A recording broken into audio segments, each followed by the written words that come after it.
เพลงโซตกบ่นี่บ่ได้ตกติเอาน้องใส่กระตาก็พากันขี่เลยเพิ่น เนาะอุ้มใส่กระตานี่พาขี่เลยบัดนี้ขี่ได้อยู่บ่เอ่ยฮะอย่าพาน้องไปใกล้น้ำเด้อน้ำแถวไหนานะมีแต่ขันจะอยู่2คนก็อยู่ถึงแบบจะอยู่นะบ่อยู่ใครจะส่งลงมาอยู่ลุ่มพี่ผู้ไปอยู่น้ำแม่สร้างกูยันน้องไปลินน้ำเอาโมเพได้แม่คอยให้ แม่เจ้าให้บ่แล้วห้องซะเลยบ่ห้องใส่บ่มันเพลงคอยให้กัน เจ้าก็ให้คือกันอีกเนาะทุกคนใจตนแล้วเนาะ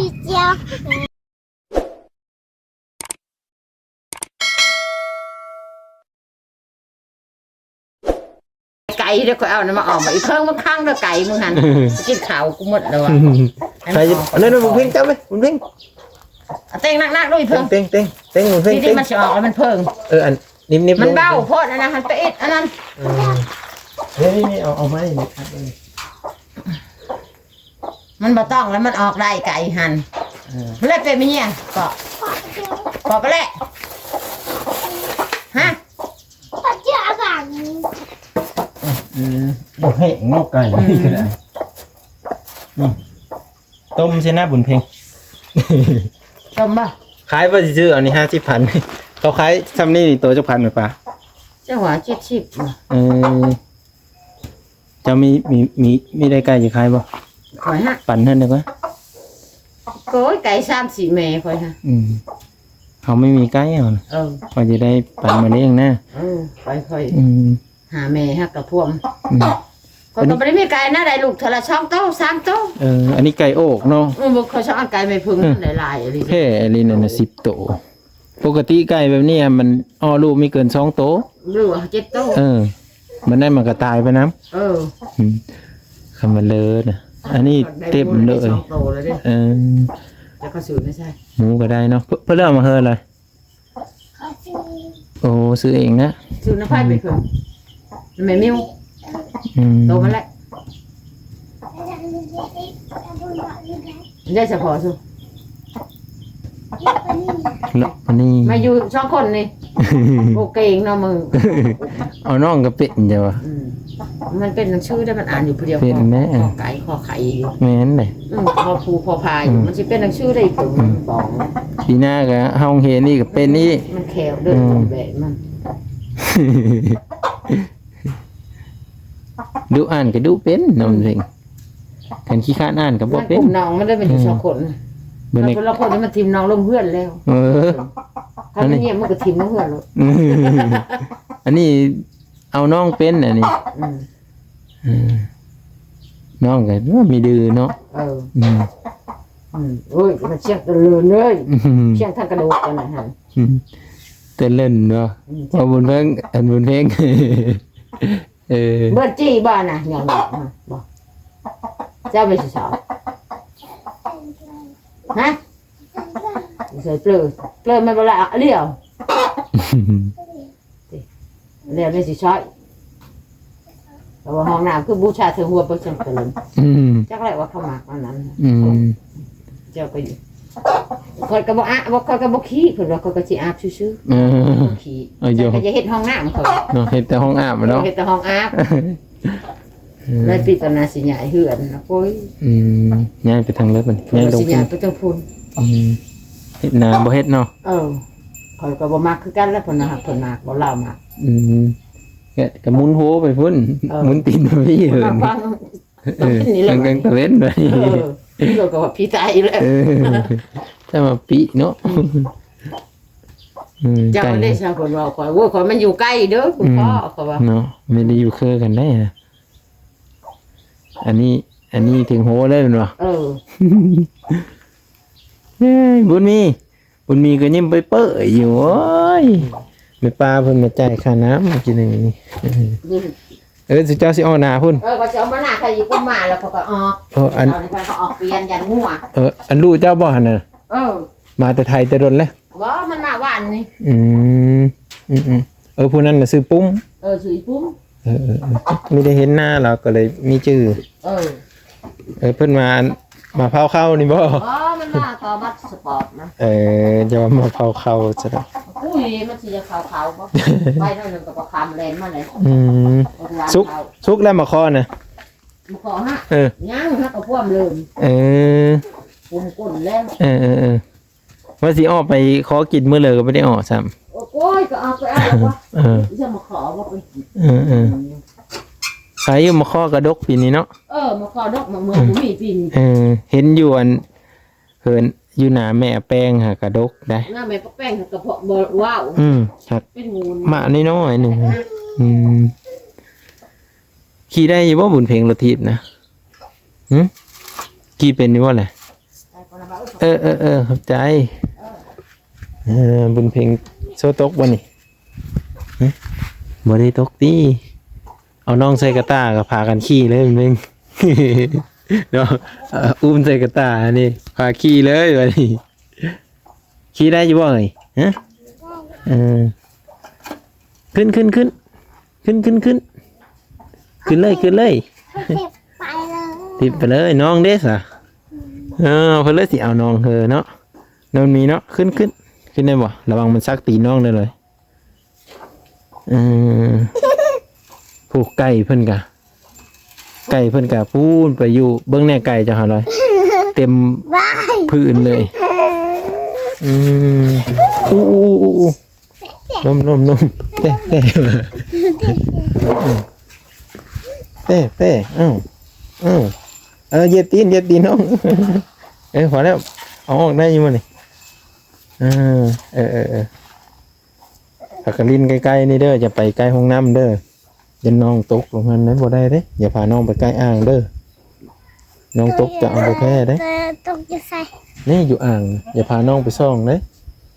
อย่ามันตกอ่างน้ำ ซองเด้อว่าไปซ่องเบิ่งจังซี่นะ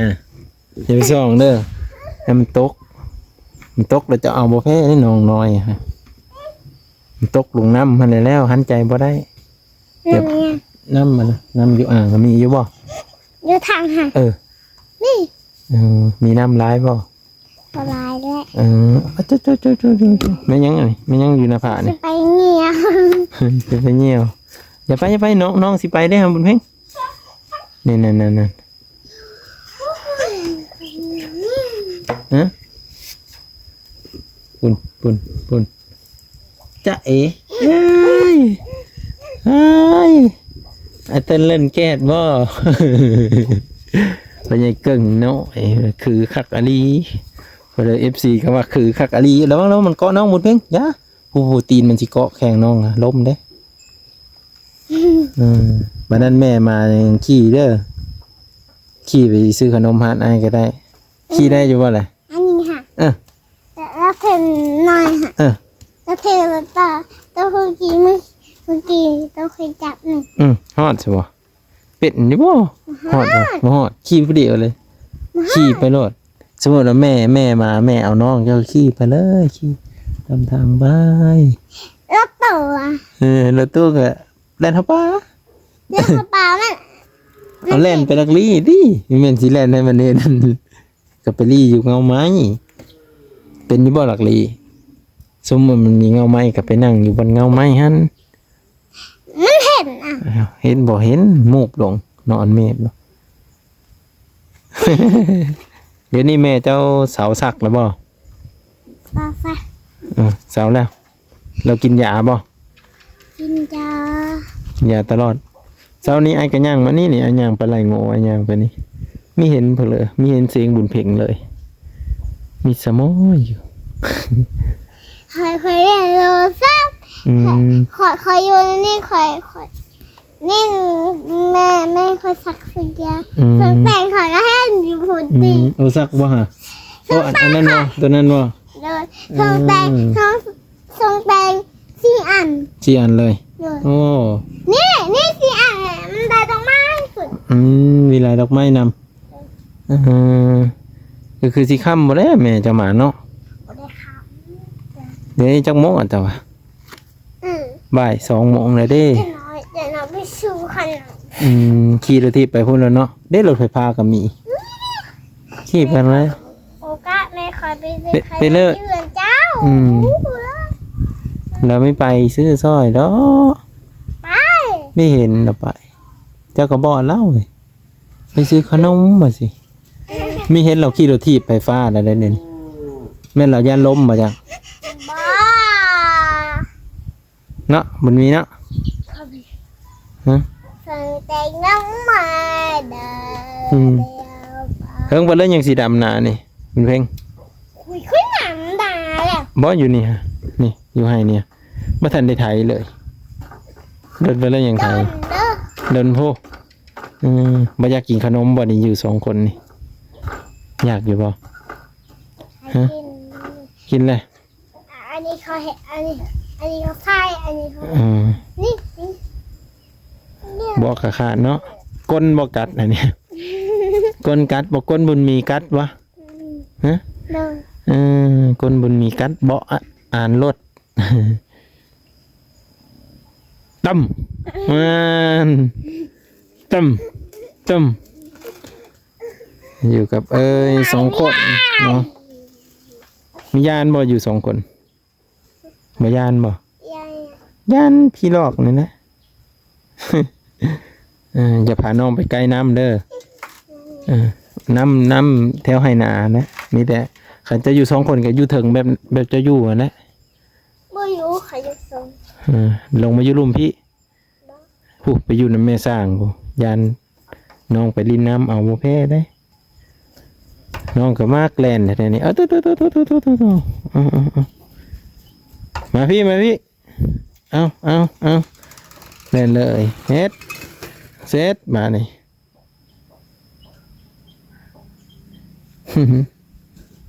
พาน้องโฮมไหมเดี๋ยวได้เป็นไข้ไก่เจ้าไปเสิร์ฟเมื่อไหร่ไก่จ้ะฮะไก่แม่ตัวนั้นได้ทำบุญเพลง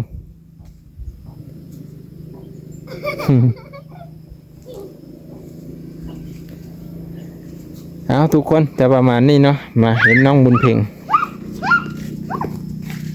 เห็นยังเลยระวังเด้อน้องไปจับบอลเขาป่าเด้อเบอร์เด้ทิมบุญเพ่งอย่าพาน้องลิ้นเหมือนบ่แม่นเฮ็ดเพาะดอก เคยเล่น เฮ็ดยังนะเบิ่งไงเบิ่งเนี่ยแม่นบ่เฮ็ดเพาะเบิ่งด้วยล่ะเบิ่งปะเฮ้ยบ่แม่นทิม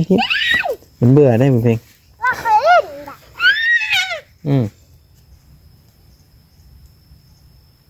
จะเคยอ้ามไปกิน นี่ระวังเด้อน้องจับเด้อฮะเสร็จนุ่นเพ่งเอากลับก่อนเด้อวันนี้ทุกคนเลยขอบคุณที่มาติดตามเบิ่งน้องบุญเพ่งสวัสดีก่อนบุญเพ่งสิพาน้องไปเสร็จแล้ววันนี้นั่งอยู่เตะงบ่มันแดดก็ได้ก็ดอเช้านี้เห็นบ่าวนงเข้ามาอยู่บ่เลย ว่าเห็นนะ มาเห็นซ้ำบ่าวนงไปฉีดหญ้าเด้คือมีเบาะพ่อเจ้าไปฉีดหญ้าซอยเพิ่นนี่แหละไปฉีดหญ้าซอยบ่าวนงแน่ว่าสิ สีใหญ่ หญ้าเข้านี่นะฉีดหญ้าเข้า จะเห็น มันมีตอดบ่น่ะมันบ่ตอดบ่มันบ่กัดบ่น่ะ มันจะตัวคอย บ่ตัวบ่าวนงไปฉีดหญ้ามื้อนี่อยู่หน้าเพิ่น พอจะลองว่าคอยเอาให้แล้วไปเอายาหน่อย อยากกินนี่เพิ่นสั่งมาเฮ็ดได้ดิ สั่งยังบุญมีเห็ดยาวมีที่กล่องเดียว นี่กล่องเดียวเนาะ หน่อยบุญอันนี้อีก แบอันนี้แบลูกอ่อนบ่มันอ่อนเลยลูกยังบ่เย็ดเนาะอยู่นี่เนาะไปน้องนั่งลิ้นนี่ก็ได้เอ้าสวัสดีก่อนสวัสดีค่ะเฮ็ดแล้วก็ปิดคลิปนะขอบคุณค่ะสิ สวัสดีค่ะ ขอบคุณค่ะแล้ววะน้องงาม ขอบคุณค่ะ ดิ ขอบคุณค่ะ มื้อหน้าได้เพิ่นซื้อขนมมากินเด้หั่นนกงามๆเนาะว่ายสวยๆนี่เห็นบ่เห็นว่าเด็กน้อยเห็นบ่เด็กน้อยพ่อแม่ปะอยู่อัน2คนนี่เห็นบ่ บ้าใจยากค่ะ ฮะยานเห็นยัง เขาได้ยาน จะยานบ่ ได้ยาน เราไม่ได้ให้เจ้าซะบ่ บ้า เป็นยัง พอแม่คอยให้ แม่เจ้าให้บ่ แล้วห้องซะแล้วบ่ ห้องใส่บ่มันเป็น คอยได้ให้กัน เจ้าก็ให้คือกันอีกเนาะทุกคนแต่อีตนแล้วเนาะ เจียว